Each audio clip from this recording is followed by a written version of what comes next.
Hey guys, welcome back. So today's going to be the second video as a follow-up to the question I got from Dan M. That says, of all the different ways, which would you recommend is best to jump into that has the best chance of weathering growing competition and changes in the marketplace, at least for the next few years? So I already talked about retail and online arbitrage. So I'm going to talk about private label and what my thoughts are. So private label I've seen get a lot more difficult lately. There's a ton of competition. I think that's going to be the biggest thing. So if you think you're going to find the one widget that nobody else found, sell it on Amazon and make $1 million, that's going to get tougher and tougher and tougher to do. So I think that from that perspective, private label is going to get immensely more competitive. It already has.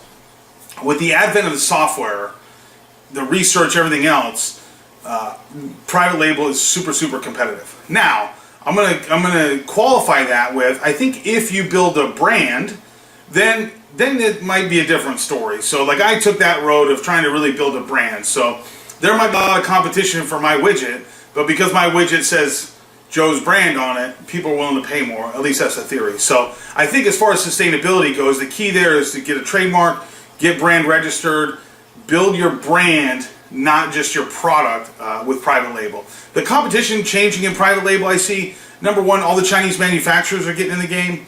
Everybody has Jungle Scout, Viral Launch, whatever. They're all figuring out how to do the same research that you're doing. So I've seen this a lot lately where somebody jumps into private label, they find the best product that scores great, order the product, and by the time it gets here, 50 other people did the exact same thing because they're using the same tools.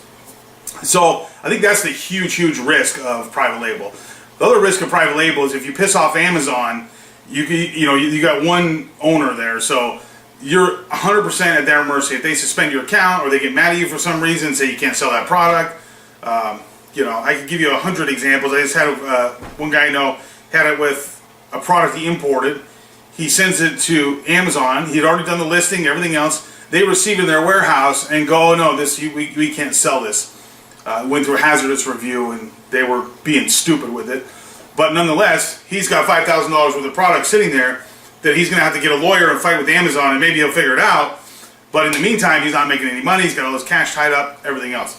So I think that that's the big risk in private label. So I think the days of, and there's going to be people that are going to disagree with me, and I know there's people that have done it, but I think the days of taking $800 and launching your private label on Amazon and making a whole bunch of money and turning it into millions, I don't think that's very realistic as Amazon private label exists today. I think the reality is you better have a pretty deep wallet in order to go into that business, at least initially. So I would recommend, if you have a deep pockets and you can build a brand, I think that private labeling is a great way to go. And I think that if you're like me, I want to take my brand off Amazon. So Amazon is kind of my launch pad, but then I'm going to try and, I'm already working on this, get into retail and get into some other platforms to sell, so that I'm not totally, it's scary to me to think of building a multi-million-dollar business and be totally 100% dependent on Amazon. I know people do it, and I know it's been done for a long time, and it probably is okay, but it scares the hell out of me. So that's what I think about private label. If you have different opinions, comment them below, or if you have a specific question, but that's what I think. So that's it. Thanks for watching. Be sure to like and subscribe. I'll see you on the next one.